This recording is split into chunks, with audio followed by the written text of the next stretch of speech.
We start with our solar field. It's a 12.5 kW solar field on the roof of our building here. We produce power year-round and bank it with the power company, and then we use it up during the season when our demand is high.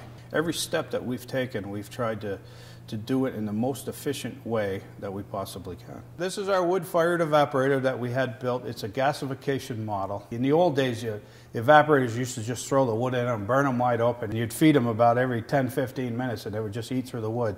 This one we load about once every 45 minutes, and it's doing a double burn. It's doing a double pass, so the second time around it's burning the gases. We are getting about 400 gallons of syrup to a quart of wood, which in the old days, boy, if we made 100 gallons on a quart of wood, it was good for us. This is where the sap comes in from the woods, and then it's extracted out of here. It's pumped up to these tanks up here. It goes up to a filter tank before it drops into these 3 big sap storage tanks that we have right here.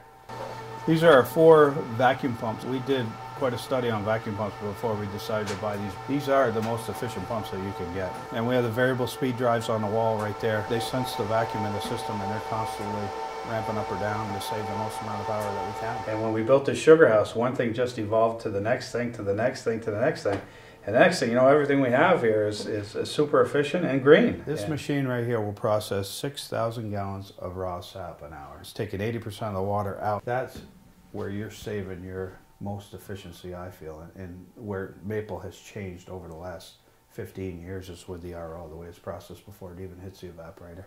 We wanted to try and have a degree of difference. We wanted to be a little bit different than everyone else. So we tried to build the kindest sugar house on the environment that we could, and it was fun. And I enjoy being green now. I really do. It's a new green twist on an old Vermont tradition.